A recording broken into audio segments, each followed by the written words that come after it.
Shalom Alaikum Bapak Ibu Saudara-saudari yang dikasihi di dalam Tuhan. Terpujilah Tuhan yang telah mempertemukan kita untuk belajar firman-Nya. Kita berdoa. Bapa dalam nama Tuhan Yesus, terima kasih untuk waktu kesempatan ini. Kami akan belajar firman-Mu dan biarlah Roh Kudus menolong kami supaya kami bisa memahaminya. Dalam nama Tuhan Yesus kami berdoa. Amin. Bapak Ibu Saudara-saudari yang dikasihi dalam Tuhan, hari ini Selasa 1 Juni 2021 kita akan belajar dari Matius pasal 18 ayat 21 dan 22 serta 1 Petrus pasal yang keempat ayat yang ke-8. Matius pasal 18 ayat 21 dan 22 serta 1 Petrus pasal 4 ayat yang ke-8. Judulnya adalah antara lepet mengampuni dan mengasihi.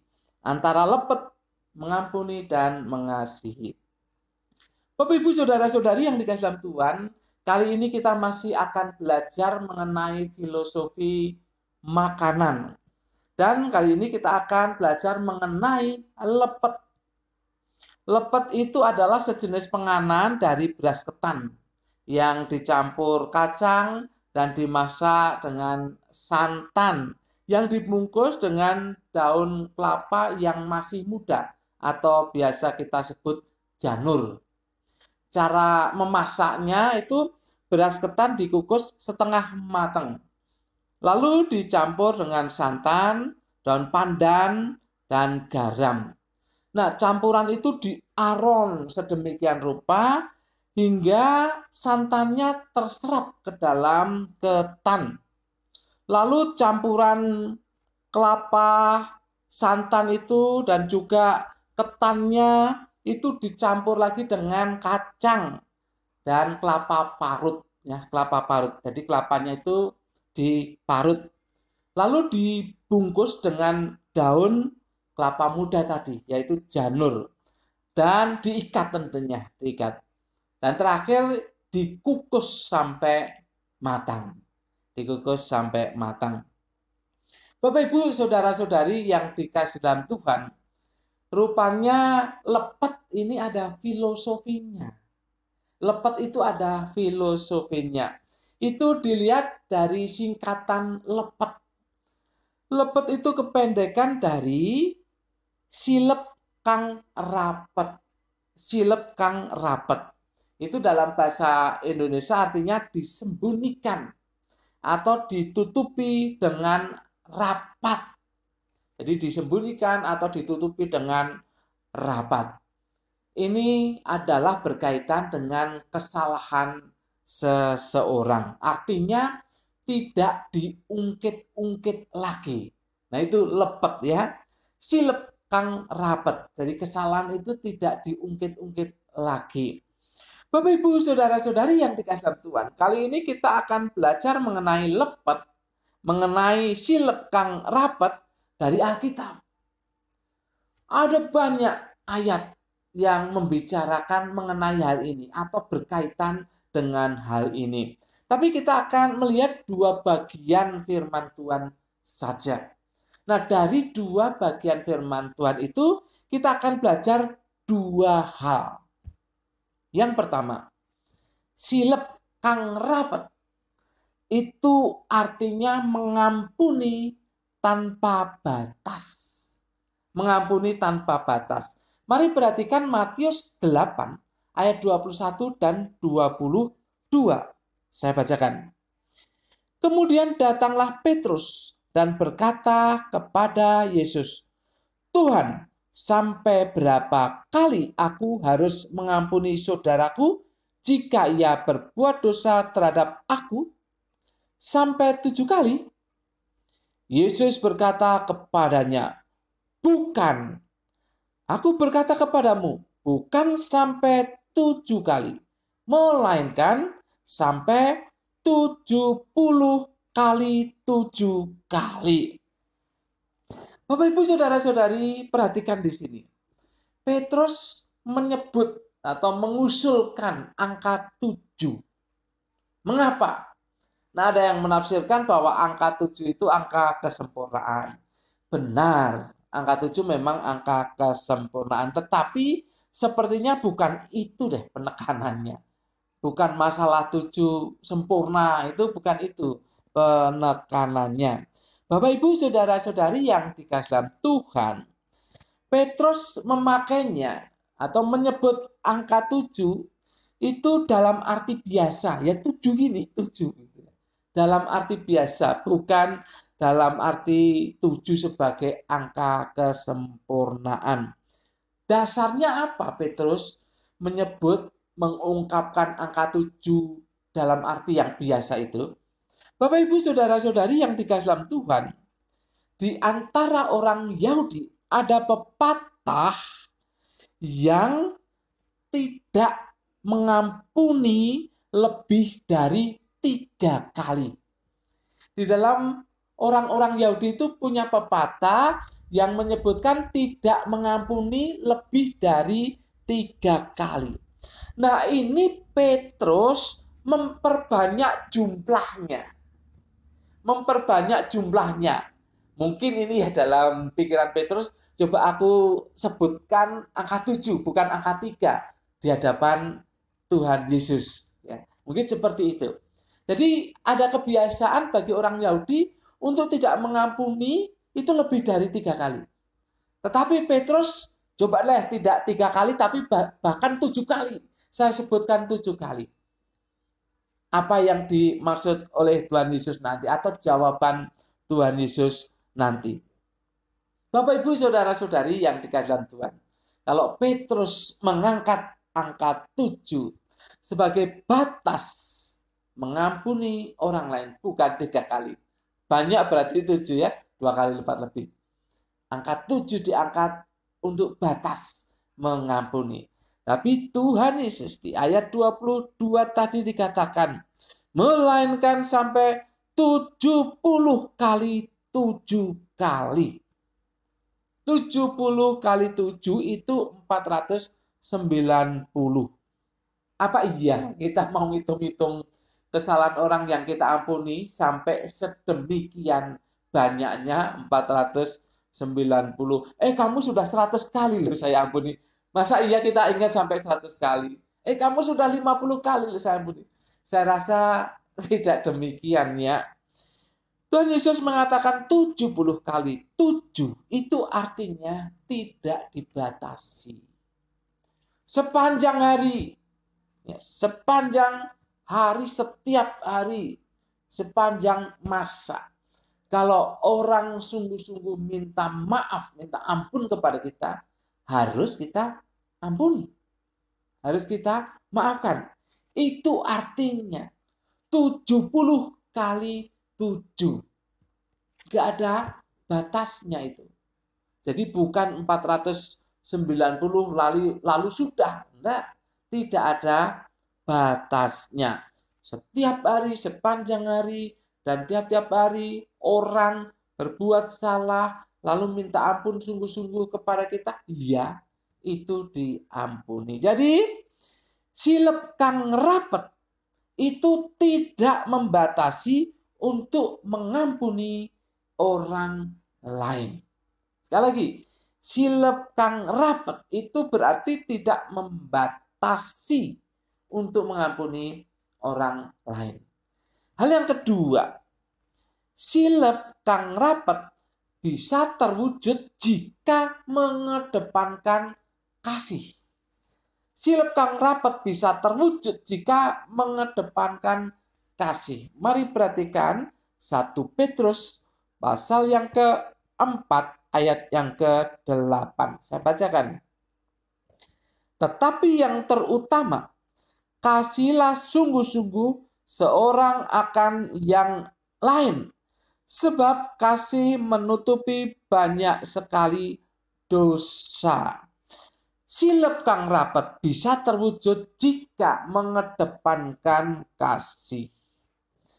Apa dengan demikian, kita diminta untuk setuju dengan dosa dan kesalahan orang lain? Tidak, bukan itu maksudnya. Bukan itu maksudnya. Maksudnya kalau mengedepankan kasih, tetapi yang terutama kasihlah sungguh-sungguh seorang akan yang lain. Sebab kasih menutupi banyak sekali dosa. Kalau seseorang mengedepankan kasih, maka dia bisa maklum, bisa menerima, atau tidak menempatkan dosa orang lain di depan matanya. Tidak menempatkan kesalahan orang lain di depan matanya. Karena yang ada di depan matanya adalah kasih.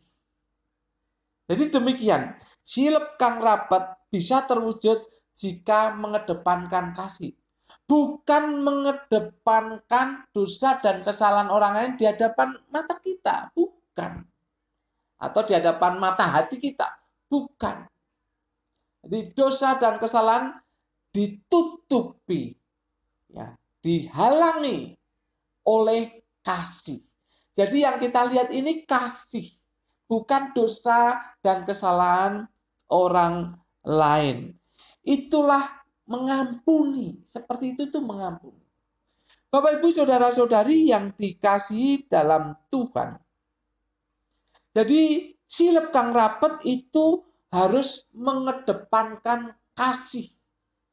Baru bisa terwujud. Kalau yang dikedepankan bukan kasih, sudah pasti tidak akan terwujud itu. Silep kang rapat itu. Tidak bisa terwujud. Apalagi kebencian, apalagi kemarahan, apalagi murka, apalagi dendam. Kalau ada itu dan bukan kasih, maka tidak mungkin silep kang rapet itu terwujud. Oleh karena apa? Oleh karena dosa-dosa orang lain, kesalahan orang lain itu jelas nampak di depan kita. Terus-menerus setiap hari ada di depan kita. Jadi kita melihat terus dosa orang lain. Kita melihat terus kesalahan orang lain. Ya, karena tidak ada kasih. Kalau ada kasih itu ditutupi. Itu maksudnya demikian.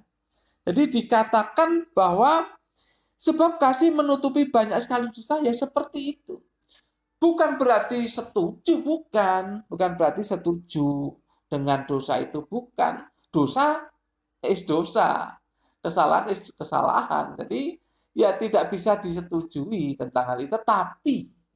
Tapi di dalam diri orang yang mengasihi, maka dia tidak menempatkan dosa orang lain itu di depan matanya atau di depan mata hatinya.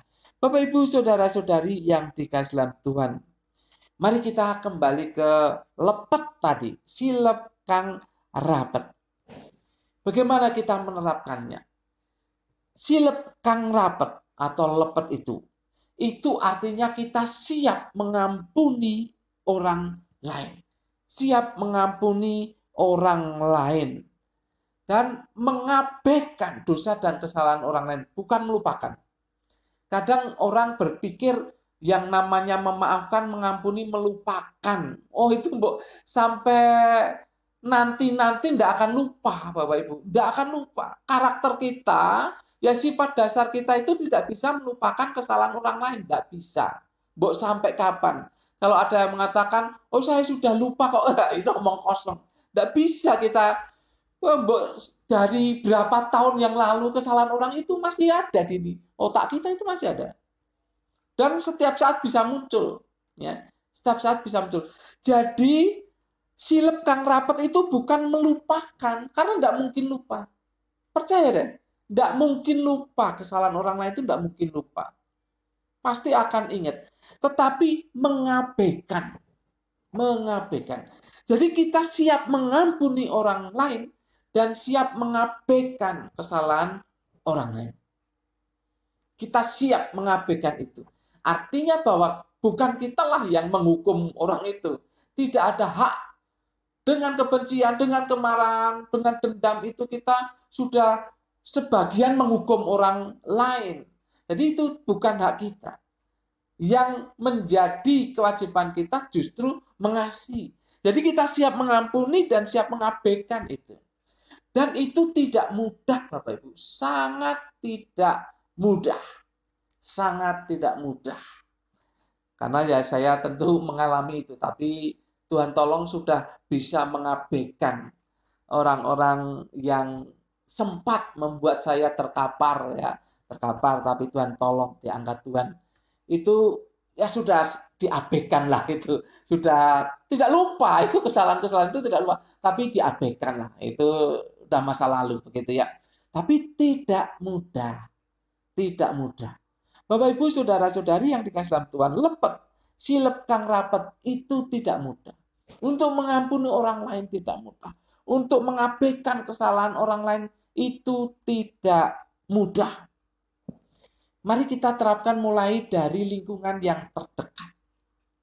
Suami istri misalkan. Bapak Ibu, mungkin ada di antara Bapak Ibu itu yang mengalami sesuatu yang tidak menyenangkan dari pasangan Anda.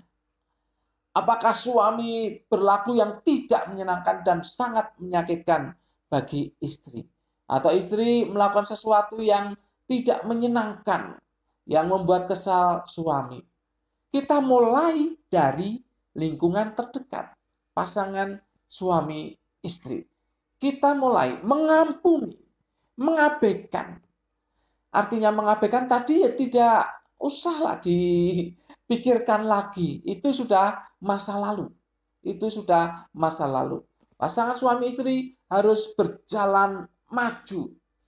Bapak Ibu, saya membaca banyak kesaksian bagaimana seorang suami yang selingkuh. Banyak ya suami yang selingkuh. Tetapi istri ini mengampuni. Memang sulit, berat, sakit sekali hatinya. Tapi dia mengampuni. Dia tiap hari doakan suaminya. Dia tiap hari bawa masalah ini kepada Tuhan. Dan dia menaruh pengampunan di dalam dirinya bagi suaminya. Dan apa yang terjadi? Tuhan beri kesempatan untuk suaminya bertobat. Bertobat. Dan itu banyak terjadi Bapak Ibu. Banyak terjadi. Oleh karena ada pengampunan. Dan itu tidak diungkit-ungkit lagi. Sudah itu lupakan, artinya bukan lupa. Itu sudah abaikan saja. Abaikan saja, itu sudah masa lalu, abaikan saja. Jadi tidak diungkit-ungkit lagi. Maju ke depan. Jadi pasangan suami istri yang seperti ini akan bisa maju ke depan.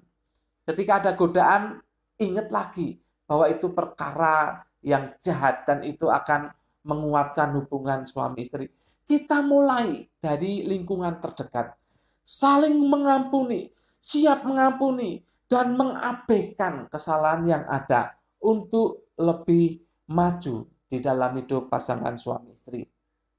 Lebih jauh daripada itu, mungkin pasangan yang masih berpacaran juga sudah mulai melatih diri untuk siap saling mengasihi, untuk siap mengabaikan kesalahan-kesalahan yang ada untuk kehidupan yang lebih maju lagi.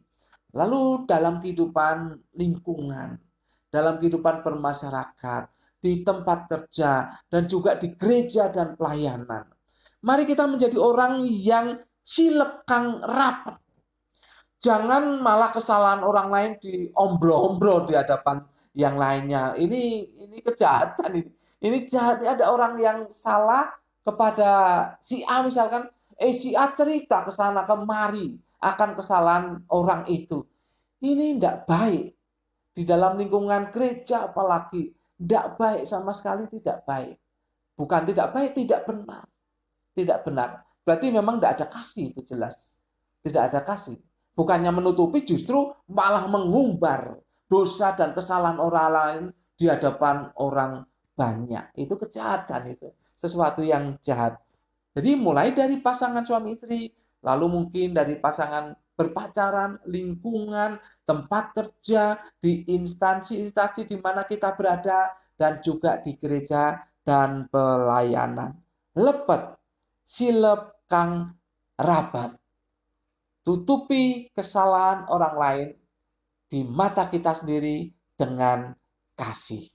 Dan itu berarti kita siap mengampuni dan juga siap mengabaikan semuanya itu. Amin. Mari kita berdoa. Bapa, dalam nama Tuhan Yesus, terima kasih untuk firman-Mu. Kami sudah belajar. Roh Kudus sudah menolong kami, dan kami mohon Roh Kudus juga akan menolong kami untuk merenungkan dan juga melakukan. Dalam nama Tuhan Yesus kami berdoa dan mengucap syukur. Semua yang percaya katakan amin. Tuhan memberkati Bapak Ibu Saudara-saudari senantiasa